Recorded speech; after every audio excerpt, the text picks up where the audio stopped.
Eh bien le bonsoir à tous. Nous allons reprendre ce soir la suite de nos aventures. Je suis en fabuleuse compagnie avec Atil, Nekohime et Brume, trois personnages qui vont vivre cette nouvelle aventure. Nous sommes toujours sur les Anrima, les Tours de l'Ascension, et le groupe de Nektep, Lina et Arakil vont, au dernier épisode, se sont vus confier un bébé. C'est terrible. Précisément, dans Anima. Exactement, qu'est-ce que vous allez faire de ce bébé? C'est un bébé panda. C'est dommage qu'en fait, Lina soit un personnage féminin, sinon ça aurait pu faire 3 hommes et un couffin. Ça fait 3 hommes, une femme et un couffin, enfin, je vois pas le problème. 3 hommes et un changelin. Ou une femme, 2 hommes et un couffin, bon, c'est pareil. moi, il dit qu'il voit pas le problème. Oui. Oui, parce que ce qu'il faut savoir, c'est que les bébés popent sur les bureaux, visiblement. Alors oui, normalement, sur les bureaux, dans la rue, dans les égouts. C'est un peu systématique, normalement. Mais il s'avère que les règles de l'ascension sont des règles absolues et toutes les habitants de la tour de l'ascension, et donc de Jianmu, de l'arbre, ils sont assujettis malgré eux. Donc là, en fait... Là, t'imagines, t'es dans la chambre en train de faire des galipettes avec ta moitié et t'as un bébé qui apparaît à côté du lit, ça doit être un petit peu perturbant. Livraison express, incroyable. Et ça sera un peu rapide, je pense. Non, en fait, il s'avère que les gens qui n'ont pas le rang adéquat ne sont pas censés exister sur certaines strates. Et le problème, c'est que les bébés viennent au monde... au rang de base. Donc au moment où ils quittent l'aura de leur maman, en fait, donc au moment où ils viennent au monde, quelques instants plus tard, il y a un laps de temps assez court, mais tout de même il y a un laps de temps de quelques secondes, minutes, admettons. Profite bien de ton bébé, t'as 5 secondes pour lui dire au revoir. Au moment où les deux auras se scindent, et en fait, écoute, oui, les droits de la tour reprennent vigueur et l'enfant est téléporté plus bas. Alors ça, c'est dans le cas où les parents n'ont pas été prévoyants, parce que la plupart des parents prévoyants descendent pour donner naissance. Ce qui est plus simple. Ils descendent au pied de la tour, comme ça ils n'ont pas le problème des strates. Sinon ça fait « Oh, comme il est beau, pape !» Comme il est beau, où est-ce qu'il est parti? Exactement. Ah oui, puisqu'il réapparaît sur la souche de bronze, un peu au hasard. On ne sait pas où exactement. Et il s'avère que là, aujourd'hui, c'est apparu dans l'école des épées, sur le bureau de Cymbaline, la directrice. C'était le destin, peut-être, qui sait. Hasard, je ne crois pas. C'est juste que cette loi de Jianmu rend un peu plus difficile les dénis de grossesse. Parce que du coup... oui, ça complique tout. Hein. Et donc, écoutez, vous en étiez à avoir analysé le médaillon que portait l'enfant. En fait, il avait des haillons brûlés et un médaillon qui retenait ça ensemble. C'est pas un médaillon, pardon, c'est une broche. Et la broche en elle-même était plutôt précieuse. Elle était frappée du sceau de la famille des urbanomanciens, à savoir les phénix karmiques. Donc ce que vous avez pu identifier. Et Cymbaline vous a donc confié la mission, en vous confiant aussi 50 couronnes chacun, le rôle de ramener chez sa famille l'enfant. Alors bien entendu chez sa famille, habitant à la souche de bronze. Parce que bon, vous êtes pas. Mais sinon on va avoir du mal. Ou alors on a une ascension express, mais... Et non, parce qu'après il y a des épreuves en plus pour franchir les strates, c'est compliqué tout ça. Donc écoutez, je vous propose que nous reprenions sur cette entrevue que vous aviez dans le bureau. L'enfant était dans les bras d'Arakil de mémoire. Et c'est un magnifique bébé panda roux, futur Telkin, et qui a changelin de surcroît. Oui, c'est ça, il y a des traits changelins parce que panda est pas canidé, quoi. Donc c'est surtout ça. J'ai l'impression que toutes nos missions de toute façon vont concerner un petit changelin, hein. D'abord c'était Jishio, maintenant c'est le bébé Telkin. Pas forcément, mais il y en a pas mal, donc voilà. C'est pour dire qu'ils sont là quand même, ils font partie de la société. Donc écoutez, oui, cette fois-ci, ça concerne bien un changelin aussi. Eh ben écoute, Gouzi, on avait déjà prévu de toute façon de se rendre à une... Je sais plus, on avait prévu, c'était un bâtiment là comme ça des phénix karmiques, je sais plus quel bâtiment on avait. Alors les phénix karmiques, les urbanomanciens disposent d'un grand centre. En fait, c'est un centre de faction qui se situe dans le quartier des Arches. C'est ce que vous a indiqué Cymbaline. Et le quartier des Arches, écoutez, je vous mets sur la carte de la ville. Vous voyez un petit peu où est-ce que c'est. Ouais, le centre des urbanomanciens, c'était un bon point de départ, quoi. Ouais, tout à fait. Ah, tiens, je vais remettre ça. Donc là, vous partez du curseur vert, l'école des épées. Vous êtes là. Et les urbanomanciens, c'est au nord. Et donc, je sais pas si vous le voyez, je vais pinguer dessus peut-être. Est-ce que vous le voyez pinguer là? Ouais, c'est bon, je vois l'urbanomancien en haut. Voilà. En gros, donc, entre les deux racines et un petit peu sur les bords des racines, c'est ce que nous appelons le quartier des Arches. Il est, voilà, c'est ça. Il est célèbre pour les nombreuses arches qui ont été bâties à cet endroit-là. Arches des urbanomanciens, notamment, parce que ce sont eux qui sont à l'origine de ça, et des différentes technologies architecturales qui ont été employées pour essayer de créer les arches les plus solides qui soient. Et pourquoi je dis ça? C'est parce que la technologie de la création des ponts, elle est partiellement perdue. Donc c'est quelque chose qu'il a fallu recréer, reconstituer. Alors notamment, c'est l'une des missions des urbanomanciens. Donc le trajet en lui-même, voilà, si tu veux, Lina, tu peux te mettre là, y a pas de souci. On est à l'école des épées. Oui, voilà. Le trajet en lui-même, en fait, va consister à contourner la souche. Alors vous pouvez la contourner par la droite ou par la gauche, comme vous voulez, ça n'a pas beaucoup d'importance.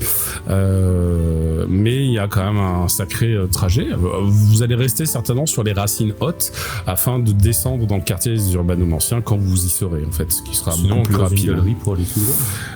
Il y a des rumeurs de galeries qui existeraient même au sein du tronc pour des raccourcis.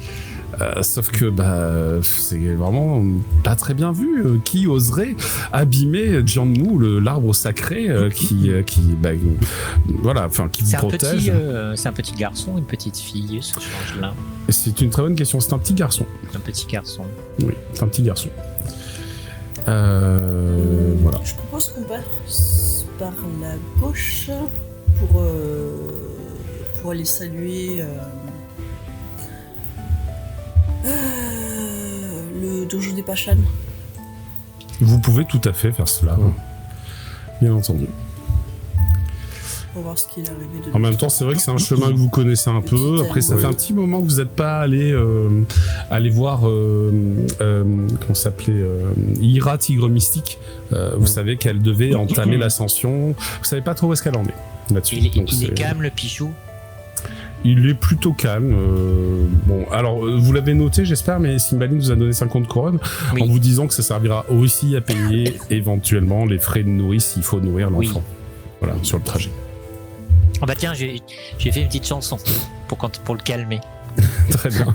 Mon petit panda, tu es un changelin. Oui, tu deviendras urbanomancien. Du moins, c'est ta famille qui le fait. Petite brindille, ça évite que ça parte en vrille. Ouais. C'est très très bien, j'aime beaucoup. Et par contre, je suis désolé, mais je vais tirer au hasard. Et il pleure. Voilà. C'est pas grave, il s'y fera. Et quand il a compris qu'il était voué à être urbanomancien, ça lui a pas pu. Ouais, après j'ai dit du moins c'est ta famille, il est pas obligé. Non, mais c'est peut-être des notions un peu complexes pour un jeune enfant tout juste sorti du ventre de la mère. Bah oui. C'est un nourrisson à ce stade. Ou des feuilles. Oui, alors non, là il mange pas des feuilles, il est au lait en fait, normalement il est craché. Ça n'est né dans des œufs? Non, ça n'est pas dans des œufs. D'accord. Alors, il n'y a pas grand monde qui naît dans des œufs. Les Sobékians, les saxolotes et les saxolotes, c'est tout. Les Tengu, c'est pas vraiment des œufs. Les perles de longue, peut-être, parce que les non, les perles de longue. Non, les perles de longue, non, sont pas aussi. Non, on a des gros poissons quand on est des bébés. En fait, de toute façon, dans votre anatomie et votre façon de vivre, tout tend vers une vie similaire à l'homme, en fait. C'est-à-dire que vous devenez un peu des mammifères. C'est même les ovipares. Les œufs, c'est plus un reliquat de ce que vous faisiez avant. Mais c'est ça, c'est du vestige. C'est des éléments vestigiaux de ce qu'étaient peut-être vos espèces il y a quelques milliers d'années. Mais là, actuellement... c'est quand même, il y a toujours cette reproduction sexuée et ce côté très mammifère de présent dans votre anatomie interne. Ah bah de toute façon, les crocodiles ont une reproduction sexuée. Mais... Tout à fait. Non, je sais pas si c'est juste. Mais on est... Les saxolotes ne font pas comme les poissons. J'ai compris du coup les sexolotes, j'ai entendu. Non, saxo, avec un A. Alors oui, c'est comme les axolotes, mais avec un S devant, c'est tout. C'est comme des saxophones, mais qui font moins de bruit. Hein, alors, note que les appeler saxophones, c'est une insulte. Ah d'accord, ok. Ils le prennent très mal. Alors, attends, je vais le rajouter à ma petite liste d'insultes. Alors, du coup. Oui, tu peux. Enfin, saxo, ils aiment pas trop qu'on les appelle les saxos, en fait. Ça les résume à quelque chose dans lequel ils se retrouvent pas, donc... C'est quoi, les saxophones? Oui. C'est un peu ça. Et je pense que la blague, ça serait un saxolote qui joue du saxophone. Bon. Non mais à la limite, si t'aimes pas un saxolote, tu fais la blague, pour son anniversaire, tu lui offres un saxophone. Tu lui dis, je t'ai offert un cadeau. Hein. Va falloir apprendre maintenant. C'est sympa comme cadeau. Alors très bien, écoutez, votre petite équipée va commencer à s'éloigner de l'école des épées. Vous avez, en début de journée, puisque je crois qu'il était aux alentours du 10h le matin, le temps qu'elle reçoive le bébé, qu'elle vous demande de venir, voilà. Donc vous avez les lueurs matinales qui éclairent les avenues entre les bâtiments posés au sommet de ces racines. Et la vie est plutôt agréable. Les personnes commercent, vont et viennent et vaquent à leurs occupations. Là, au sommet des racines, vous croisez des lanciers foudroyants qui amènent l'ordre et le calme et vous assurent une traversée sans risque, ce qui est plutôt une bonne chose. Tandis que vous allez marcher un petit peu moins de 2 heures, on arrive sur les alentours de midi. Vous êtes arrivé à nouveau sur ce site, alors je peux vous remettre la carte puisque je l'ai au final. Hop, le quartier des factions, voilà. Hop, vous êtes arrivé à nouveau sur ce site, alors même si la carte elle est nocturne, il fait jour. Hein. Voilà. Et vous allez croiser le marchand de légumes avec son étal copieusement garni. C'est qui ce beau gosse? On l'avait rencontré? Alors, ce beau gosse. Attends, j'ai mes tokens qui sont figés là, pourquoi je peux pas les choper? Parce que t'as activé la grille, hein. Même moi, tu vois, ça... Non, je vais la désactiver, je pense que c'est un truc qui m'embête ça. Comment on fait déjà? Ah, c'est là. Ouais, je désactive la grille. Et donc on l'avait rencontré alors, ce beau gosse? Oui, mais il était venu... Oula. Pourquoi il se déplace? En fait, non, c'est juste qu'il est là, en fait. C'est un client, il est en train d'acheter des durians. C'est quoi les durians? C'est des fruits qui sentent la mort. Oui, c'est les fruits qui puent là. Ils sentent le cadavre en fait. D'accord. Ils ont la même molécule dans leur odeur, ils sentent comme le cadavre. Par contre, c'est très sucré à l'intérieur. Voilà. Et donc, c'est notable parce qu'il n'y a pas grand monde qui achète plein de durians, puis lui il achète plein de durians. Bon, vous l'aviez déjà croisé la dernière fois. Le dojo Pachan est juste avant. À l'heure... ça va faire peut-être une demi-heure qu'il pleure, là, le bébé, quand même. Ah oui, ça fait beaucoup. Tu as réussi à le calmer au début avec tes chansons, mais... Ok, tu penses qu'il commence à avoir faim. D'accord. Tu veux que je lui donne une baffe pour l'assommer? Je crois qu'il a faim. Il va falloir trouver quelqu'un... je peux lui donner une tarte, comme ça il va manger. Et du lait de durian, ça marche? Faudrait... Non, tu donnes le durian à un bébé, vu l'odeur que ça, c'est pas ça qui va le faire arrêter. Oui, c'est super bon. Alors, vous pouvez parce que bon, le gars a acheté ses durians, c'est loin, vous pouvez juste approcher le bébé du fruit pour voir sa réaction à l'odeur et il pleure plus fort, voilà. Oui, c'est clair. T'as pas juste des, tu sais pas. Ah non, il pleure plus fort là. C'est clairement comme je l'avais prédit, bizarre. Vous passez à côté du dojo Pachan et aux alentours de midi, alors un petit peu avant, et il est en plein essor, en pleine activité. Il y a des rangées d'élèves qui sautent sur place et qui essaient de sauter plus ou moins haut, et certains brillent de magie et arrivent à s'élever un peu plus haut, tandis que le mentor est en position du lotus, avec les mains croisées dans une posture particulière, et il reste en lévitation, et il irradie de lumière. Vous auriez du lait? On lui demande la supérette la plus proche. Pas de supérette. Alors tu vois que c'est une sobécane qui tient l'étal à légumes. Vous pouvez lui poser la question si vous voulez. Oh bah oui, on va lui demander s'il a du lait. Tu t'approches d'elle? Ouais. Très bien. Ah, bonjour mademoiselle, souhaitez-vous m'acheter mes beaux fruits et légumes Alors, nous cherchons des produits laitiers plutôt. Ah, des produits laitiers. Écoutez, je n'en vends pas. Je n'en vends pas, mais qu'est-ce qu'il vous faudrait comme lait Bah regardez. Du lait maternel. Ah oui, alors c'est encore une demande plus spécifique. Toi qui a l'air de réfléchir, elle fait, je peux peut-être vous conseiller, j'ai une tante qui est lavandière et qui tient une petite auberge. Globalement là-bas, sa filleule a déjà eu une portée et donc par conséquent, elle a du lait. D'accord, et vous pensez qu'elle serait prête à... Oui, c'est une Oslo. Ils ont eu plusieurs enfants. Des jumeaux. Des triplés, pardon. Des triplés. Et vous pensez qu'elle serait prête à prêter ce corps? Bah écoutez, oui, je pense que pour quelques couronnes, elle sera d'accord de vous aider. Attendez, je vous écris quelque chose et donc elle va rédiger sur un petit morceau de parchemin qu'elle va te tendre une note indiquant que ça vient d'elle. Alors j'ai pas son nom, elle. Elle aurait pas ton nom de belle là. Pardon. Non, mais si. En fait, je l'ai quelque part. Faut juste que je le retrouve. Genre du connais-vous pas la chaîne là.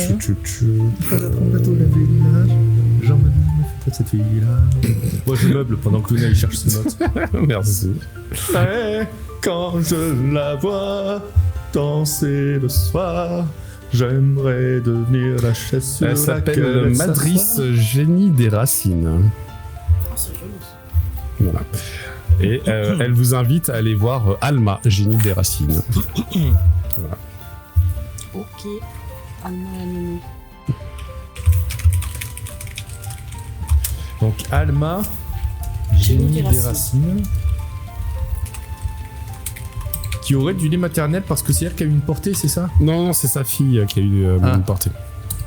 Alors, voilà, et la mère, du coup alors, sa fille est lavandière et la mère, elle est tenancière d'auberge. Et la mère s'appelle comment, redis-moi?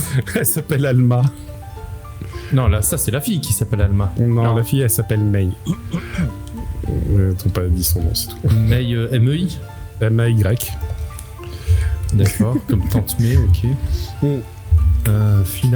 Tu vois que elle t'écrit tout ça, c'est pour ça que t'as l'orthographe, mais sinon t'aurais pas forcément l'orthographe. Oui, mais ça c'est pour moi, pour prendre mes notes, c'est parce que même si j'ai pas l'orthographe, j'aime bien. Non, quand t'inquiète, y'a pas de soucis. Donc May est la fille d'Alma, et c'est May ou Alma du coup qui a eu la portée? C'est May. C'est May, on est d'accord, ok. C'est May qui a eu la portée. Voilà, vous lui dites que vous venez de ma part, et puis je pense que elle vous fera une petite place. Alors, elle vous donne aussi l'adresse. Hein. En gros, c'est un petit peu plus au nord. Vous y êtes pas complètement. Mais il va falloir traverser derrière les arboristes. Alors, elle vous montre le bâtiment des arboristes sur votre droite, celui d'ailleurs vers lequel est retourné le consommateur de durian. Les arboristes, en fait, ils ont un bâtiment plutôt fleuri.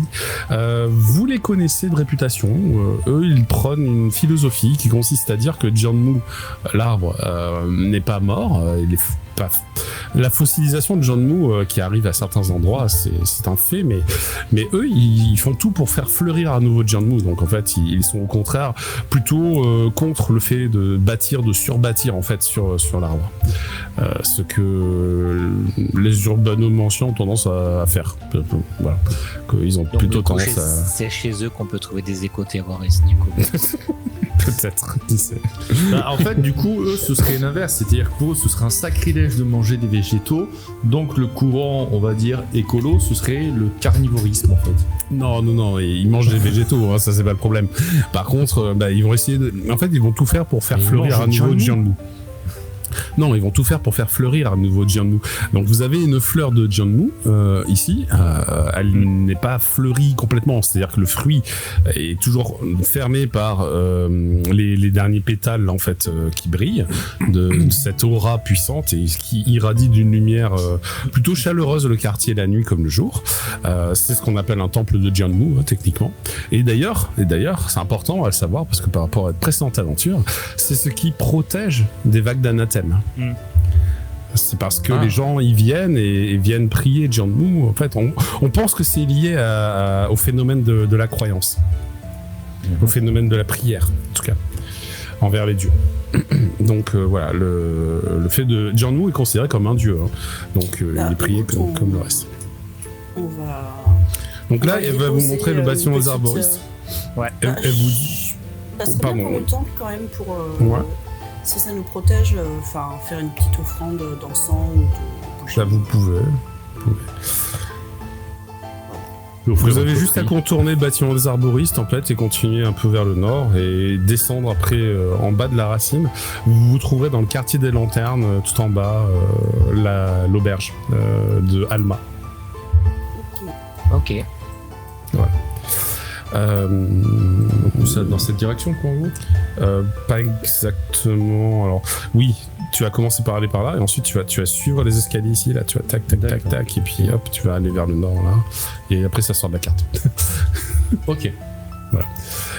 Venez les amis, sortons de la carte. Hein, je sais pas, si vous voulez faire une halte au temple de Jianmu, vous pouvez.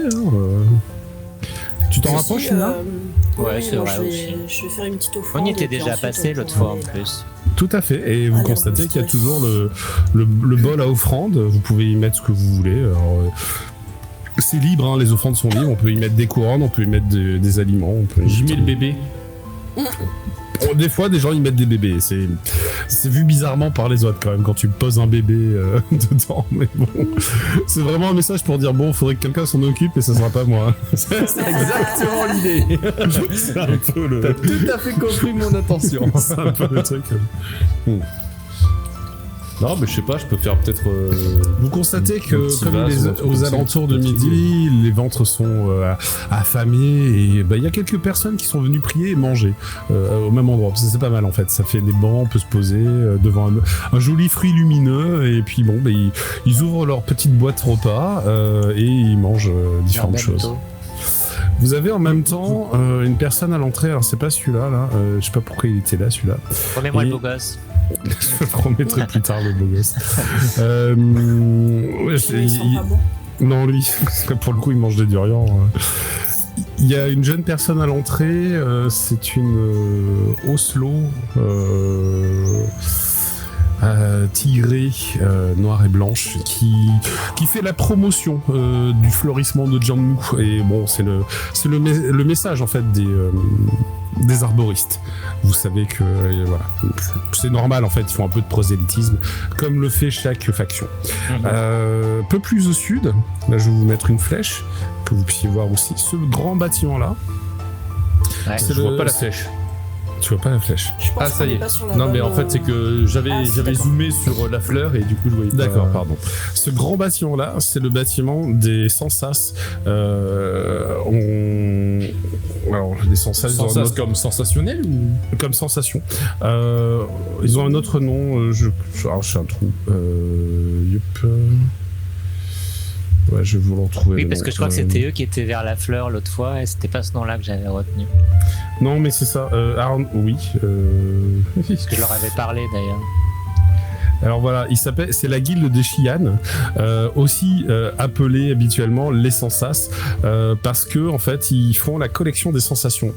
Alors ils ont une philosophie qui est paradoxale avec ce qu'ils proposent comme service, c'est-à-dire que leur philosophie c'est d'éprouver, de vivre les sensations de première main, mais ils aiment les stocker et ils ont développé une magie à base de cristaux permettant de stocker des souvenirs émotionnels. Et donc, on y a une bibliothèque de souvenirs émotionnels, Ah ouais. d'informations sur les plans divers et variés. Et vous savez que c'est un endroit où on peut se réunir pour faire des recherches. Si on sait qu'on va vers un plan qui est connu, il y a des explorateurs qui ont pu y revenir et transmettre une partie de leur expérience. Et donc, en fait, c'est un peu l'équivalent d'une sorte de bibliothèque. Mais c'est une bibliothèque d'émotions et de sensations. Et donc, vous vous connectez à un cristal, vous revivez une part de l'expérience de de la personne qui a vendu ses souvenirs. Alors c'est un service qu'ils offrent à tout le monde, hein. Vous pouvez venir vendre quelques-uns de vos souvenirs importants. Par exemple, ce que vous avez vécu auprès des Képrères, c'est-à-dire les affrontements contre ces créatures, et aussi un autre truc qui est très intéressant, qui pourrait les intéresser, c'est l'épreuve de Sojobo. De Sojobo, tout à fait. Ces deux éléments-là pourraient vous valoir quelques couronnes si vous décidez de les vendre là-bas. De toute façon, pour le Képrer, moi je trouve que c'est une bonne idée parce que vu qu'ils sont plus ou moins en train d'envahir, plus il y a de gens qui savent potentiellement comment les reconnaître, mieux c'est quoi. Oui, alors, à l'inverse des arboristes, les Sensas n'ont pas besoin de faire de prosélytisme. Leur fonctionnement de base attire déjà beaucoup de monde. Donc, ils ont un grand bâtiment et c'est vraiment beaucoup de personnes qui ne sont pas membres de la faction, mais qui viennent utiliser les services de la faction en payant. Les membres de la faction ont des avantages. Par exemple, ils n'ont pas besoin de payer pour utiliser les services de la faction, ce genre de choses, quoi. Et vous pouvez vous faire rémunérer, en effet, si vous vendez des souvenirs, des expériences marquantes. Ensuite, vous avez les Pachans. Alors les Pachans, j'en avais déjà un peu parlé. C'est ceux qui cherchent l'ascension. Les sauteurs. Donc, des sauteurs, mais pas. Ouais, ça paraît un peu ridicule dit comme ça. Puis c'est vrai que quand on les regarde s'entraîner à sauter sur place et à incanter en même temps, ça paraît complètement ridicule. Sauf que c'est pas complètement idiot parce qu'au final, l'ascension, c'est une question de gravir vers le haut l'arbre. Et c'est un des moyens les plus pragmatiques d'y parvenir, hein, au final. Hein. D'apprendre à marcher sur l'air, c'est pas mal. Voilà. Donc, et à s'ancrer dans l'air. Ils ont un peu moins besoin de faire du prosélytisme. Ils en font un peu, mais pas tant que ça. Ce qui fait que les arboristes font quand même vachement de prosélytisme comparé aux deux autres factions qui sont présentes dans ce quartier. Alors du coup, c'est pour le coup ma mémoire qui me joue des tours, parce que j'ai l'impression que ici même, donc ici, j'avais parlé à une faction et j'ai pas l'impression que c'était ni les arboristes ni les Sensas. Non, t'avais dû rencontrer les amants d'Inanna. Ah, c'est exactement ça. Ils t'avaient vendu des pigments de couleur pour peindre, voilà. Et alors le problème, c'est que les amants d'Inanna, ils ont pas de bâtiment ici. Ouais. Et tu vois, sur le mur ici, là, il y a de l'espace, et donc il y a des étals de marchands qui sont installés, et ça change. Tous les jours, ça change. Et tu avais trouvé un étal d'amants d'Inanna, mais aujourd'hui, il n'est pas présent.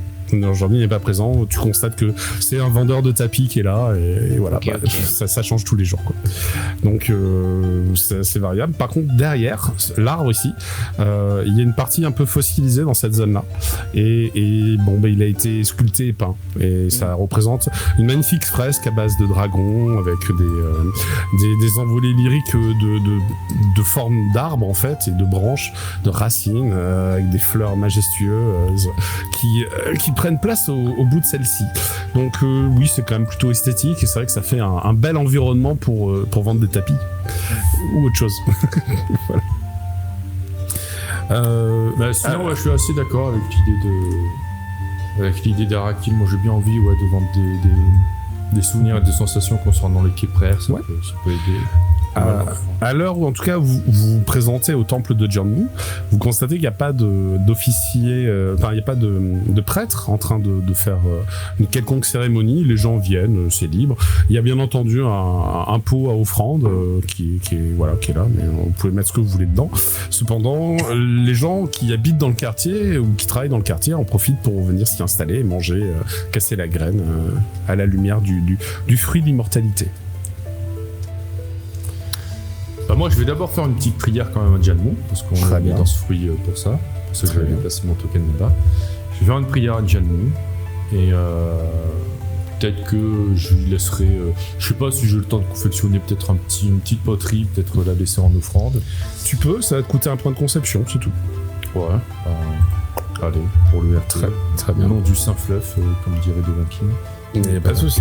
Donc tu dépenses un point de conception et tu lui as offert une poterie. Alors si tu veux, tu peux faire un jet d'imagination pour voir quelle était la réussite de cette œuvre.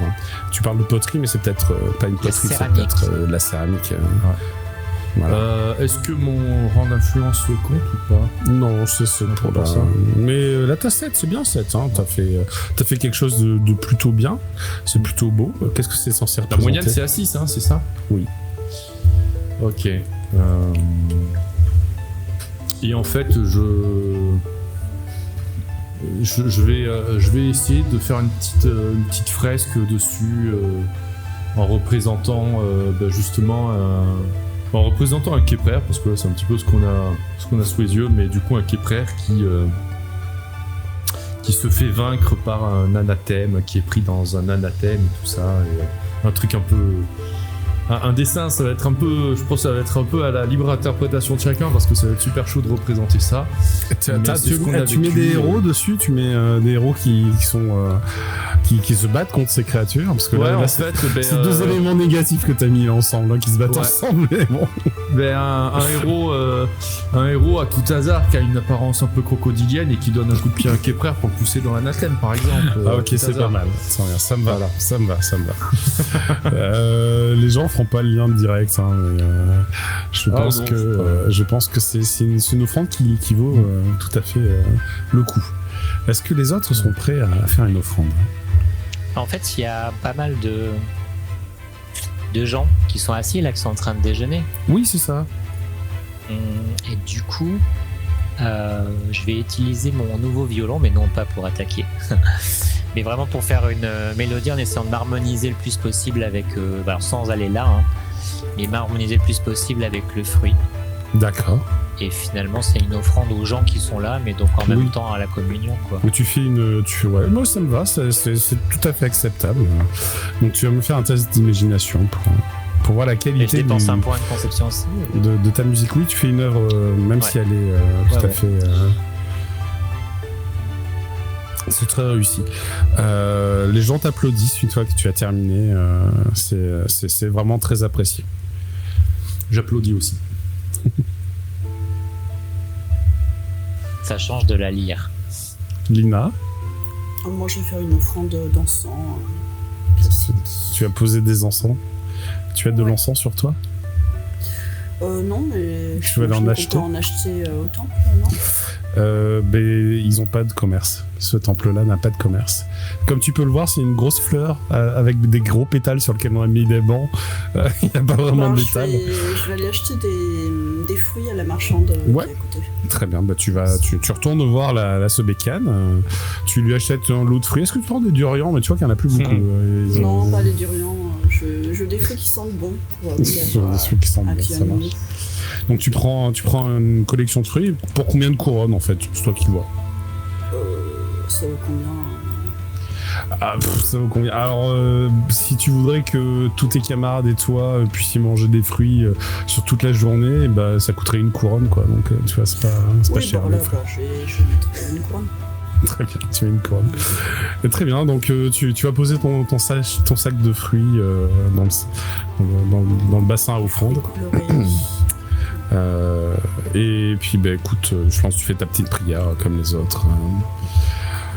Vous avez un peu faim? Passage? Ouais, mais j'ai gardé 3 fruits pour tout le monde. Ah, tu mets une deuxième couronne Non, j'ai pris 3 fruits sur ceux que j'ai achetés, et puis comme ça... Là, ça va te coûter une deuxième couronne. Ok. Voilà. Écoute, oui, vous avez un fruit. Ça va vous couper un peu la faim, c'est pas mal. De toute façon, on se rend chez une tavernière, donc... Oui, c'est ça. Que faites-vous ensuite? Moi, je l'ai dit, je vais aller vendre mes... Toi, tu vas en effet dans la guilde des Sensas? Ouais. Ok, super. Rappelle-moi juste un truc, dans ton système, on les récupère comment, les points de conception? Au début du prochain scénario. Ah ouais, donc en fait, là, si je les utilise pendant le scénario, après, je suis, pour l'entre-scénario, en fait, c'est ça. Je suis dans la mouise pour... ça oui. Pour vendre des œuvres ou des trucs comme ça, enfin pour faire des œuvres ou des trucs comme ça. Alors t'as fait le choix du sacrifice. Vous avez tous fait le choix du sacrifice. Ah oui, c'est vrai. Techniquement, il se passe un truc. C'est-à-dire que c'est pas gratuit. Enfin, c'est pas gratuit.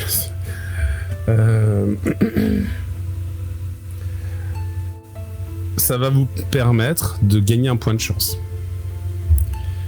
Si on n'en a pas encore utilisé. Ouais, alors là c'est brume et acide seulement, parce que Neko, les sous, les fruits, ça te donne pas autant. Ouais.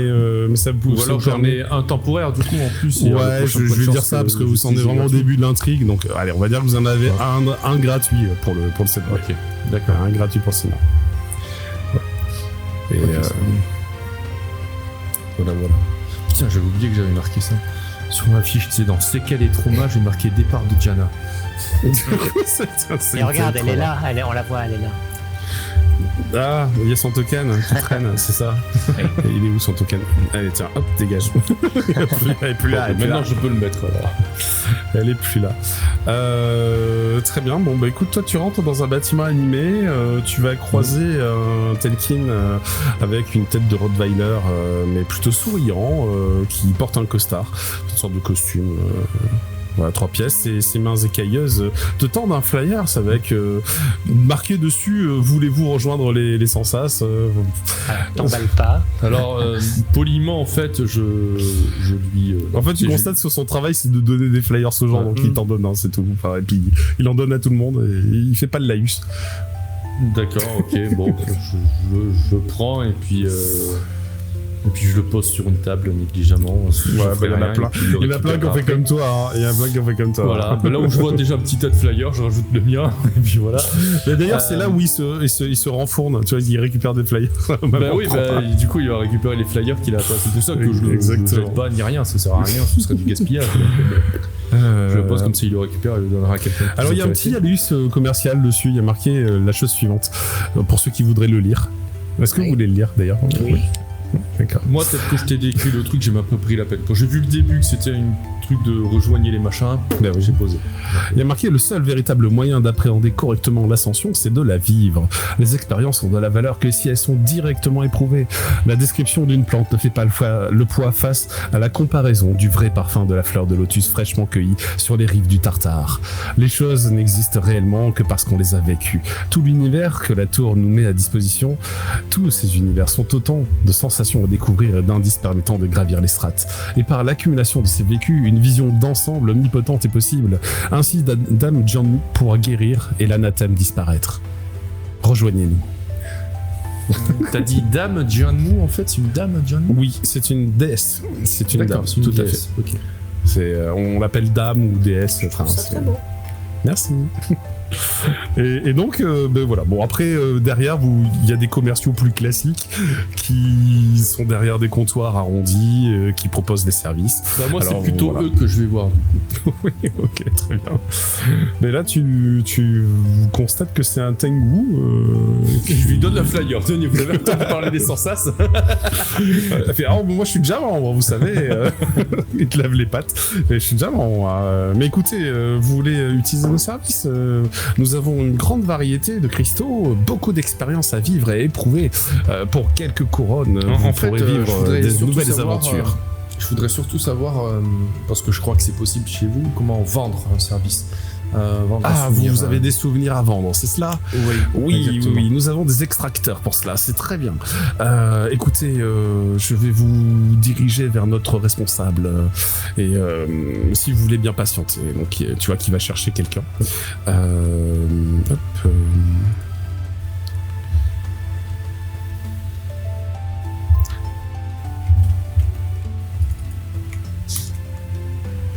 Il faut que je retrouve le nom du gars, excusez-moi. Hugo. Non, Hugo. Oh, Hugo. Oh là là, Hugo. Le Hugo, il est responsable des Sans-Sas. Passez-moi votre responsable. Ok, alors...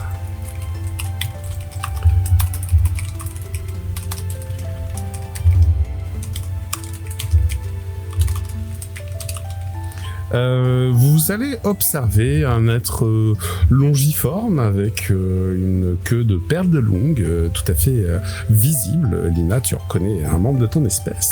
Celui-ci a les couleurs bleues et vertes de présentes sur son corps, sur les différentes écailles, et il a de longues cornes torsadées. Il se frotte un peu les mains et il porte des petites lunettes et vous dit bien bonjour mesdames, messieurs, je suis Resmiel, hydronocturne et chargé de l'extraction. Nyctep, méduse de terre. Arakil, phénix psychique. En fait... Tu te présentes pas Lina, c'est ça? Elle est pas avec nous. Ah je sais pas, t'es avec eux? Je sais pas, elle a pas déplacé son token, je sais pas si c'est pas faux. Je sais pas. Je suis pas allé au marché, en fait. Je crois que je suis en train de m'intéresser au truc des sans cesse. C'est là où on est. C'est là où ils sont. Ah, d'accord. C'est là où ils sont allés. C'est au sud. Là. Oui, si, t'es avec eux alors. Oui, bah, je suis avec eux. Bon, bah, C'est bien, on y va, t'as écouté ce qu'on fait, c'est bien. C'est la bande des étoiles. Si, je vous écoute. Très bien. Ah, vous êtes dans le bâtiment, hein, parce que là, pour discuter, vous êtes dedans. Et nous avons oui. vécu quelque chose de particulier que je pense pourrait avoir une certaine valeur. Nous allons aller dans ce salon privé si vous voulez bien, et il vous montre dans l'arrière de l'immense hall d'entrée il y a des alcôves et bon, elles sont plus privatives puisqu'il y a un rideau qui permet de fermer les alcôves. Au centre de ces alcôves, une table avec un énorme cristal, cette fois pas des petits que les gens consultent, là c'est vraiment un énorme cristal, et vous constatez que sur un porte-manteau il y a une couronne alors peut-être elle est dorée ou en tout cas elle est en or, c'est dur à dire, mais ceci dit elle est garnie elle aussi de différents cristaux, et donc il vous montre la table, fait veuillez vous installer. Bon bah je m'installe, je pose pas de questions, je regarde le gros cristal. Je vais gros l'extraction. Non, nullement, ne vous inquiétez pas. Je vais vous installer cette couronne sur la tête. Nous allons observer ensemble les souvenirs sur lesquels vous souhaitez nous confier. Concentrez-vous sur ces souvenirs et nous allons essayer de faire une extraction la plus claire possible. Moi, je commence à enlever ma propre couronne. Nous pourrons estimer la valeur de vos souvenirs une fois l'extraction faite. Je commence à enlever ma propre couronne et je fais il faut que je la garde ou je l'enlève, ça va gêner Ça va gêner, oui, mettez celle-là à la place. Bon, j'enlève ma propre couronne, je la pose à côté de moi. Donc il va te poser la couronne cristalline sur la tête. Vous ressentirez tous et verrez une aura de magie se enrober en fait la couronne que Nectep vient de poser sur sa tête et faire comme une sorte de long filament d'énergie et venir enrober le cristal qui est devant lui. Sur l'intérieur de ce gros cristal blanc-rose, un peu comme du quartz, vous verrez apparaître certains de ses souvenirs. Et là, Nectep, tu vas devoir me faire un jet de volonté. C'est parti. Il va falloir orienter les souvenirs dans la bonne direction. Non, KK. Oh, 6, 7, 8. Ouais, bien joué. Hein. Non, mais c'est très bien. C'est très bien. Joué de suite. Quelle est la scène que tu veux montrer? Par quoi tu commences? Peut-être celle dans la caverne, non? Ouais, c'est ça, la scène dans la cave, là où on avait trouvé Jichuo qui était dépecé avec le Keprer à côté, qui était... avec les rituels étranges. Et voilà, en train de faire son rituel pour s'habiller. Ça va être la première image à laquelle je vais penser. Tu montes le combat? Alors, tu m'as demandé la première scène, je vais montrer le combat, mais la première scène, c'est vraiment le rituel. Oui, non, mais ça commence sur le rituel. Ça commence sur le rituel, et après, déjà... je vais montrer... voilà, okay. Après, effectivement, je vais parler du combat, je vais montrer aussi... c'est déjà un peu gore, hein, c'est déjà un peu gore, parce que Jichuo était à moitié dépecé, rappelons-le. Ouais, il était dans un état pire que celui de Lam Shiro, oui. Donc oui, tu montres ça. Alors, votre interlocuteur est un peu médusé, enfin, à la fois quand même surpris. C'est le nom de ma famille. Voilà, parfait. Et Resmiel, il vous dit bon, bah écoutez, oui, en effet, c'est assez vif comme émotion. Par contre, ça a fait briller un voyant rouge là. On a les lignées foudroyants qui s'approprient toutes les informations à ce sujet et qui veulent contrôler leur diffusion. Donc, nous pouvons vous l'acheter, mais au tarif des lignées foudroyants en fait, pas plus. En fait, nous faisons que le transfert. Si cela vous convient, le tarif pour cela est de 50 couronnes. Est-ce que nous, on a des notions déjà des tarifs qui sont pratiques ici, de combien peut valoir un souvenir? Eh bien, tu peux me faire un test de négoce? Ouais.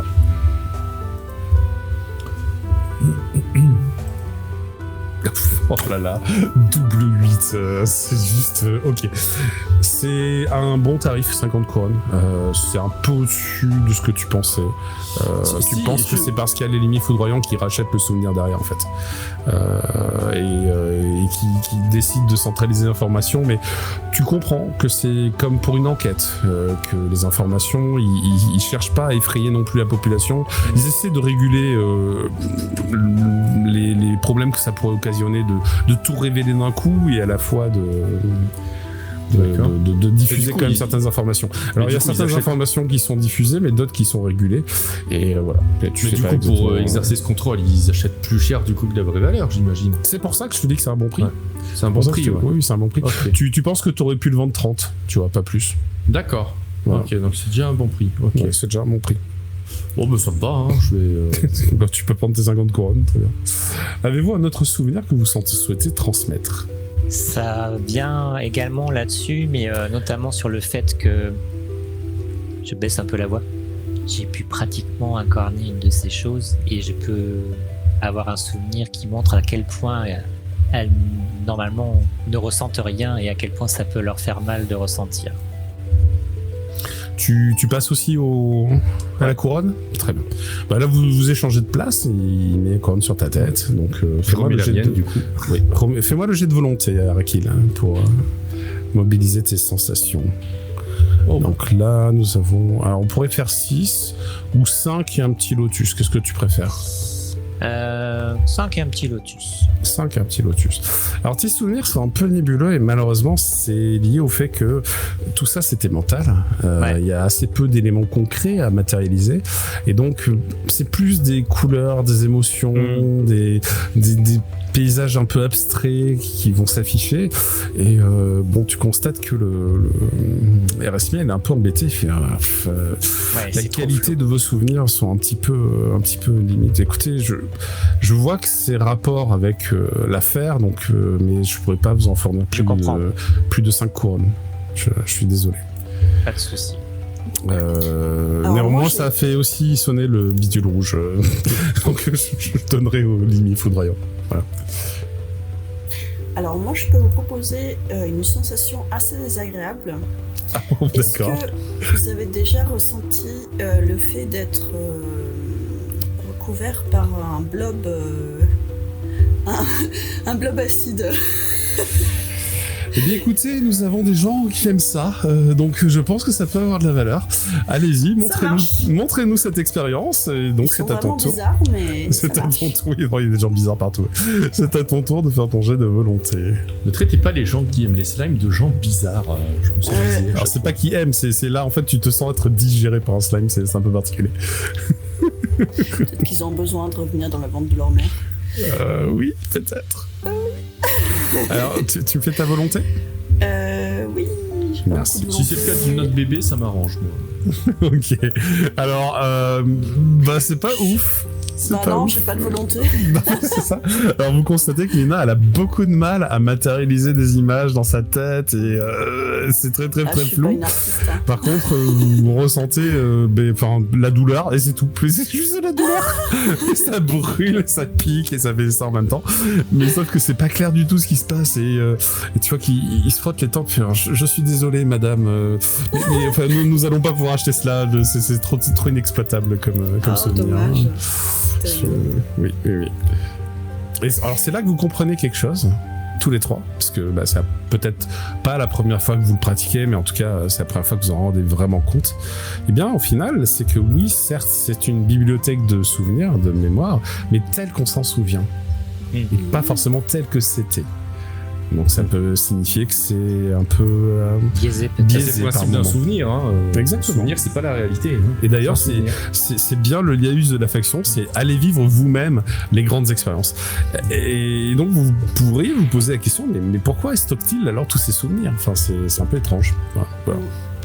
Si vous voulez. Après, il y a des gens qui s'offrent des tripes ou des. C'est ça. Alors, c'est ça. Oui, il y a quelque chose où ils se font un peu d'argent dessus, mais c'est bizarre parce que comment ils associent leur philosophie de faction avec ça? Ça, c'est une vraie question qui vous vient, quoi. Vous savez pas. Ils ont besoin de ressentir les choses, peut-être pour les communiquer à Gannou. Eux, leur philosophie de faction, c'est que rien n'est meilleur que le premier souvenir, mais oui. Mais ça ne les empêche pas de faire commerce auprès de gens qui n'ont pas forcément cette même philosophie, quoi. Oui, puis après, ça peut aussi donner des envies. Des gens qui vont vivre quelque chose via le souvenir de quelqu'un d'autre vont peut-être après vouloir aller expérimenter par eux-mêmes. Et du coup, ça relie la... Ouais, c'est ça. C'est vraiment plus ça, en fait. C'est-à-dire, si vous en discutez un petit peu, d'ailleurs, avec votre interlocuteur, Resmiel est tout à fait adapté pour vous répondre. Il vous expliquera que cette bibliothèque d'émotions, de souvenirs, leur permet de savoir où aller chercher les meilleures expériences et tenter de les vivre à leur tour. Voilà, c'est à ça que ça sert en fait. Bon, celle-ci, je vous la conseille pas, hein, par contre. Tout à fait, tout à fait. Il va vous demander si vous avez encore d'autres choses à lui vendre ou pas.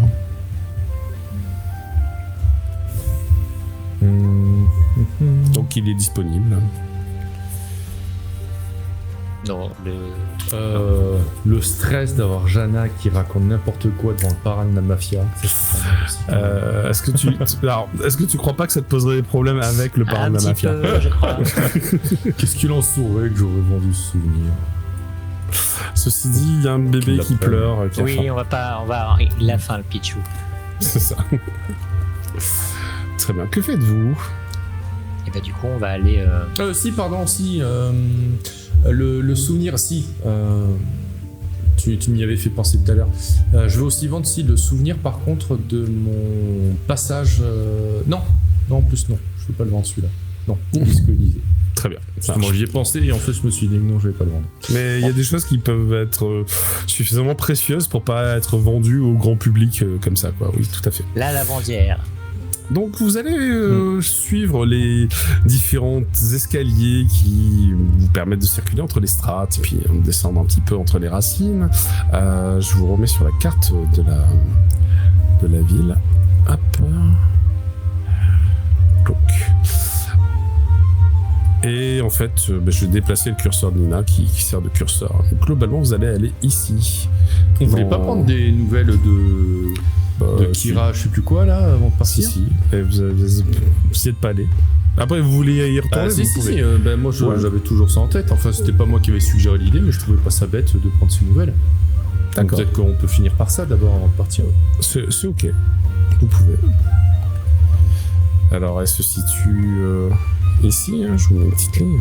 Je n'ai pas Je peux lui dire qu'on a aussi trouvé Jichio quand même, parce que. Oui. Après, c'est possible que l'info. Ira, tu veux dire? Ira Tigre. Ira Tigre Mystique, tout à fait. L'ex-petite amie de Jichio. C'est ça.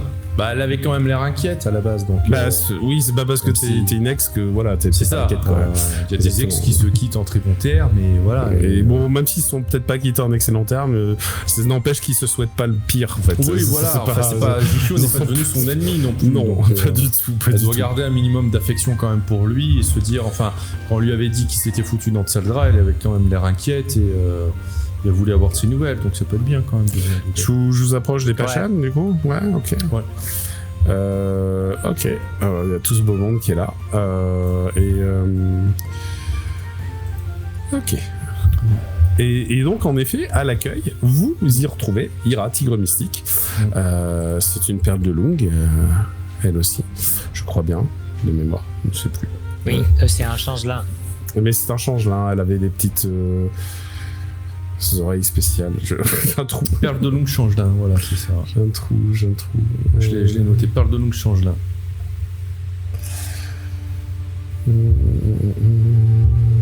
Tu cherches quoi là comme info? Ah voilà, la peau forestière et les yeux turquoises, dotée d'oreilles de lapin. Voilà, c'est ça que je cherchais. Et donc, vous constatez qu'elle est toujours à l'accueil, au même endroit que précédemment. Elle vous voit et elle ouvre grand les yeux. Elle s'approche de vous. Alors, je sais pas qui est devant, mais peut-être toi, t'as un petit peu trop de monde dans les bras. Elle va faire un câlin l'un de vous. Toi, par exemple. Mon cher Nectep, parce que t'es à côté. Elle me fait un câlin. Elle me prend dans ses bras. Elle fait quoi? Oui, c'est ça. Elle fait un petit hugs, un petit câlin, quoi. Enfin, elle essaye, vu ta masse. Ouais, mais elle le fait rapidement. Et pareil, elle est un peu tactile, mais elle vous dit bonjour. Ouais, ça me fait plaisir de vous voir, vraiment. Vous avez sauvé Jichio, vous avez sauvé son père. C'est vraiment, vous êtes des héros. Mais oui, je suis au courant. Je veux dire, on en parle. C'est incroyable, vraiment. Alors là, quand elle dit ça, vous allez voir Nectep bomber le torse, avoir un grand sourire jusqu'aux oreilles qu'il n'a pas, donc jusqu'à sa couronne, comme ça, vous regardez. Vous avez vu? On parle de nous. mais c'est normal qu'on parle de vous. Je veux dire, vous avez fait un exploit, quoi. Voilà, je sais pas quoi dire, mais merci d'avoir sauvé ce jeune homme. Et même si nous n'allions pas faire route ensemble, je voulais pas qu'il meure, quoi. Après, c'était à la fois triste et rassurant. Il a renoncé à ses projets. Et là, lorsque tu dis ça, tu vois qu'elle a son regard qui s'assombrit. C'est pas de votre faute. Hein. Ah non, il est tombé sur les mauvaises personnes. Non, je sais, excusez-moi, ce n'est pas de votre faute non plus, ce n'est pas de sa faute à lui. Je croyais que... Il m'est arrivé quelque chose, je vais être obligé de rester. Oui, il y a eu un effondrement. Quelque chose est tombé sur la maison de mes parents, de ma famille. Et il y a eu des blessés et des dégâts. Et ils ont besoin de moi. Je devais gravir il y a quelques semaines, mais j'ai décidé de rester pour les aider un peu, de repousser mon départ. C'est important la famille. Mais c'est quoi qui est tombé? Un morceau de maison, je crois. Quelque chose. Tes parents, ils vont comment? D'ailleurs, c'est tombé hier. Ah oui. Et tes parents, ils vont comment? Ils sont entre la vie et la mort, là. Je suis passé toute la nuit auprès d'eux à l'hôpital et ils ont repris conscience ce matin, donc ça va, mais... On sait à quoi c'est dû?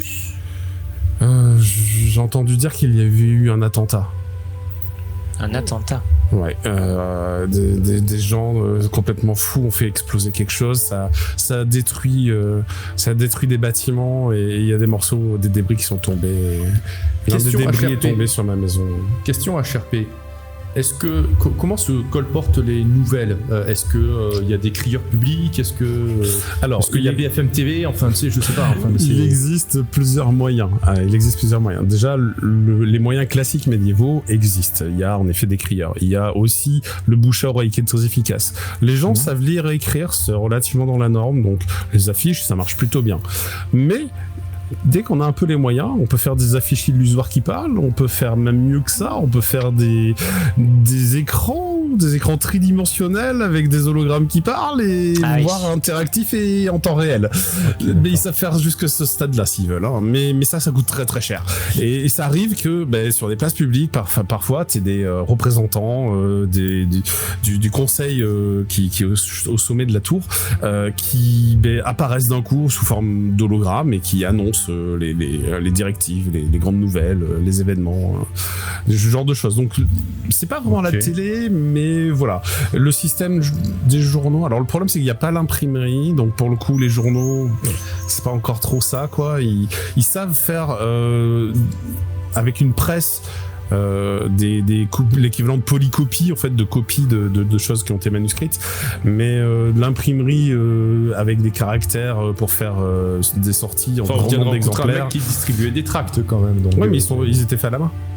Oui, voilà, mais donc il y a quand même des copistes qui sont capables de faire Il y a des copistes. Et je veux dire par là, on n'en est pas au stade où tu vas imprimer 1000 tracts dans la journée et puis c'est bon, quoi. Enfin, c'est alors, du coup, question corollaire, nous, donc ça arrivé hier, cet attentat. Nous, depuis l'école des épées, depuis hier, on n'en a pas encore entendu parler de cet attentat. C'est pas obligé que...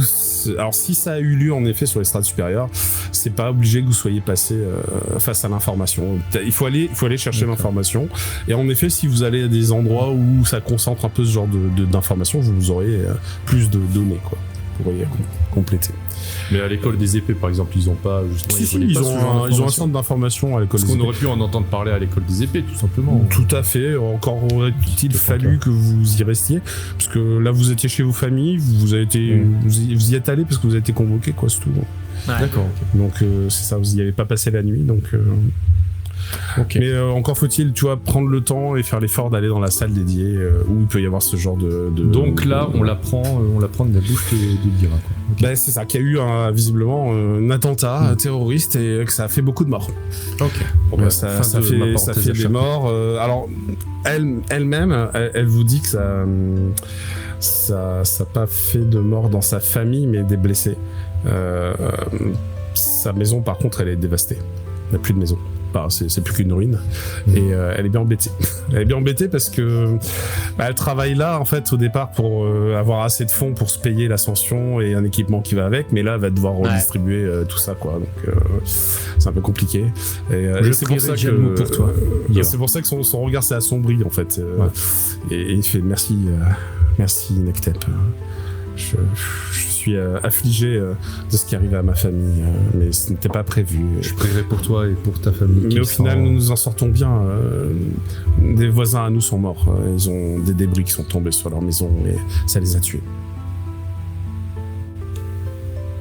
Bon. Tu vois qu'elle a l'air quand même plutôt triste. Oui. Mes vœux de rétablissement à tes proches et notamment à tes parents. Je lui fais un câlin aussi. Alors tu vois qu'elle en profite, elle fait un câlin. Tu comprends pourquoi elle avait besoin de câlin? Oui, je tape l'épaule. Après, tu me dis qu'elle est naturellement tactile, donc voilà. Oui, mais même là, elle avait vraiment besoin de câlin. On la rencontre en même temps. Oui, c'est ça. Elle avait vraiment besoin de câlin. Elle fait merci. En tout cas, tu peux compter sur nous. Tant que nous sommes dans les parages, tu n'hésites pas. Mais merci Lina, mais je vais devoir rester à travailler. Je sais pas, peut-être encore une année. C'est pas pour demain mon ascension malheureusement, alors que j'aurais pu ne plus être là. Il y a 2 semaines de ça, j'hésitais. Je me suis dit que j'allais repousser un peu, que j'avais le temps. Et quand c'est tombé, hier soir, j'ai compris que je pourrais pas partir en fait. Les épreuves prennent plusieurs formes. Peut-être que c'en est une. C'est vrai. Mais il y a quelque chose qui m'étonne. C'est peut-être une épreuve, oui. C'est pas toi justement qui avait déconseillé à Jichio de faire son ascension? Non, je lui avais dit de pas le faire. Oui, c'est un fermier. Jichio, c'est un fermier. Il se mettrait en danger inutilement. Moi, je suis pas une fermière. Moi, je suis une guerrière. Je suis une davroine. Tu sens que elle a une vision d'elle-même, c'est pas la même chose que celle de Jichio. Ouais, ça va mieux quoi. Elle récupère vite, hein. Ouais, c'est surtout voilà. Alors, vous pouvez faire une lecture d'aura éventuellement. Oui, tiens. Oui, avec un petit D4. Alors pas voilà. terrible. Tiens, tu sais quoi, j'utilise mon jet de chance. Allez. Ah oui, vas-y. Je relance les deux, c'est ça? Ouais, tu peux relancer. Ouais. Non, mais non. Exactement pareil. Mais non. En plus, c'est dans le même ordre. Il s'affiche dans le même ordre en plus. Le 2 est vraiment à l'identique. C'est improbable. Ah, mais c'est improbable. En plus, c'est des D8. Oui, c'est des D8. Ouais. Vaut mieux que tu crames ça maintenant plutôt que faire un truc. Attends, j'ai envie de faire un petit calcul tout de suite sur ma calculatrice parce que attends. Mais ça, essaye de faire ça avec un gamin qui te braille dans les bras aussi. Tu avais une chance sur 4096, très exactement. Une chance sur plus de 4000 de faire ça. Ok, je vais jouer l'auto peut-être. Ah, il y a un truc là, il y a un truc. Si c'est pour perdre, ça vaut pas le coup. Donc, oui, mais vu que d'habitude, de toute façon, je perds. T'arrives pas à lire son aura, donc non. Voilà, au moins, ça c'est fait. Non, mais je te dis, il y a le machin qui me braille dans les bras. Là, est-ce que les autres voulaient tenter? Vous pouvez. Oui, ça me coûte rien, un D4. Je vais peut-être faire mieux qu'Araki. Là, t'auras du mal à faire pire. Il a fait 1. T'as fait 2, je fais 1. C'est ça, il fait moins que toi. Allez, Lina, est-ce que tu veux rattraper l'équipe? Là, la team Aura est vraiment très nulle. Oui. Ah ouais, là, c'est. C'est où la lecture d'aura déjà? C'est le talent qui est en haut à droite, je crois, c'est tout en haut de la 3e colonne. Moi aussi, j'ai pas grand-chose. Oui, mais Léna a réussi. Même si c'est pas très haut, elle réussit. Je tiens quand même à dire, j'ai fait 1, Araki il a fait 2, Lina a fait 3. L'équipe de tueurs sur la lecture d'aura, franchement, waouh. Impec. D'habitude, Araki s'en sort bien. Alors bon, Lina, toi tu discernes son aura avec plus de clarté. Tous les trois, vous avez pas fait un échec critique, vous avez vu que c'était une rang bronze. Ça se voit. Par contre, Lina, t'as plus de précision. C'est une rang bronze 2 étoiles, elle est du même niveau que vous. Ce qui n'est pas le cas de Jichio. Jichio, il est rang bronze 1 étoile. Il a pas évolué en fait lui avec son aventure. Il a perdu tout ce qu'il aurait pu gagner, il l'a perdu. Donc au final, voilà. Non, elle a quand même le potentiel. Lorsque on arrive rang bronze 3 étoiles, on peut prétendre à l'épreuve. Donc elle était vraiment pas très loin de l'épreuve en fait. D'ailleurs, non, je dis rang bronze 1 étoile. Elle est rang bronze 3 étoiles, excuse-moi. Ah oui. Oui, parce qu'elle est juste à côté de. Oui, parce qu'elle allait faire l'épreuve. C'est ça, elle allait faire l'épreuve. Et donc, ça vous laisse sous-entendre autre chose parce que tu m'as posé une question tout à l'heure à Akil et je te dis. Elle a répondu, mais j'ai pas croisé de juge.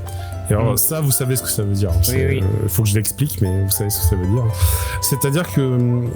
oui, c'est peut-être une sorte d'épreuve, ce qu'elle vit, ce qu'elle le reconnaît, mais les épreuves de la tour d'ascension sont annoncées par des juges. Et ça, c'est connu. Ils te jugent, ils te regardent. Ce sont des êtres mystérieux qui sont invoqués, qui apparaissent de nulle part, qui portent des masques, donc on ne sait jamais vraiment qui c'est. La seule chose qu'on identifie, c'est que leur corps est celui d'un des habitants de la tour. C'est vraiment très similaire. Ça peut être un Sobekan, un Perle de Lung, un Oslo, voilà. Un habitant existant, vivant? Ça vous savez pas. Et tout ce que vous savez, c'est que c'est une des espèces de habitants de la tour, mais qui porte un masque et qui est doté de pouvoirs divins. Enfin, oui, rien que ça. Oui, rien que ça, voilà, c'est ça. Sa parole fait loi, mais c'est compliqué parce que il apparaît, il énonce l'épreuve, tu l'as réussi, tu la rates, voilà. Et des fois, l'épreuve, ça peut mener à la mort de la rater. Donc ça peut être dangereux, vraiment. C'est pour ça qu'elle dit j'ai pas rencontré de juge, parce que les juges, c'est ça en fait, c'est ce qu'on appelle les juges de la tour, c'est ça. Ok. Donc, c'est un peu une légende, faut pas se mentir. Comme la plupart des gens à la souche de bronze sont des renonciateurs, c'est un peu une légende puisque les renonciateurs l'ont jamais vu. Voilà, c'est tous ceux qui ont ascensionné l'ont croisé nécessairement, mais les renonciateurs n'ont jamais croisé de juge. Ouais. Voilà. Et c'est pas toujours les mêmes juges, ils ont des apparences un peu variées. Est-ce que on peut échouer une épreuve sans mourir? Oui, bien sûr. Oui, voilà, les épreuves sont pas mortelles. Non, mais il est réputé que le danger est réel et que la mort peut arriver. Mais du coup, je veux dire par là que ça reste possible dans la souche de bronze de trouver des Dawen, enfin des gens qui veulent faire l'ascension et qui pour autant ont rencontré un juge parce qu'ils ont été face à une épreuve qu'ils ont échoué sans mourir. Tout à fait. Ils sont toujours là pour en témoigner. C'est la majorité même, on va pas se mentir, les morts c'est pas la majorité dans les épreuves heureusement, mais ça reste quand même suffisamment existant pour que lorsqu'on vous a formé, vous expliqué, vous a dit que le travail d'équipe était important, qu'il vous fallait progresser suffisamment parce qu'il y avait un vrai risque et ça on vous a pas menti dessus. Bon, enfin voilà. Donc c'est pour clore la parenthèse. Et donc Ira sort après le câlin que tu l'as fait, Luna, vous fait un sourire un peu triste et fait bon, en tout cas merci d'avoir sauvé la famille des Pégases d'or et je peux vous offrir un cours gratuit, c'est tout ce que je peux vous offrir. Oh non, t'inquiète pas pour nous.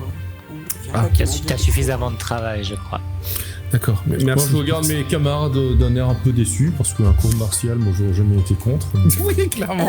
J'étais pas partant pour refuser, puis ils sont tous les deux là en train de dire il dure une heure. Non, y a pas la peine. Alors du coup, tu sais, vraiment, si elle regarde pas mon aura du coup, mais juste mon visage, elle va voir que je regarde Araki et Lina d'un air déçu et d'un air vraiment de dire oh ben moi je regarde. Elle vient juste de nous dire qu'elle est accablée, qu'elle est débordée de boulot et que bon, ouais. Comme elle est un peu empathique, elle capte que t'es intéressé et elle va te dire mais les cours d'initiation durent une heure et il y en a un qui débute là dans 5 minutes si vous voulez. Alors après, à moins qu'elle le fasse, en groupe et que ce soit pas individuel, dans ce cas-là, ça lui rajoute pas de travail. C'est du cours groupé, bien sûr. Il y a 20 personnes, c'est des cours groupés. Allez, let's go. Et non, ça lui rajoute pas de travail techniquement. C'est pour ça. C'est un cours qui est prévu. Je veux dire qu'on y participe ou qu'on n'y participe pas, il va se tenir ce cours. Okay. Donc, tout à fait. Voilà. Tout à fait. C'était déjà prévu. C'est pour ça que moi, ça m'intéressait d'y participer à ce cours et les deux qui disent oh non, c'est bon. Allez, on y va. Arrête de râler.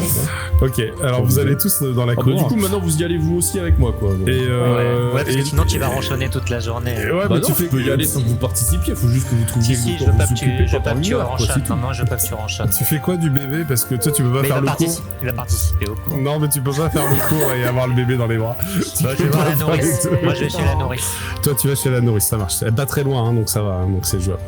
Ok, c'est très bien. Toi, tu vas chez la nourrice. Donc, pendant ce temps, vous deux, vous participez au cours.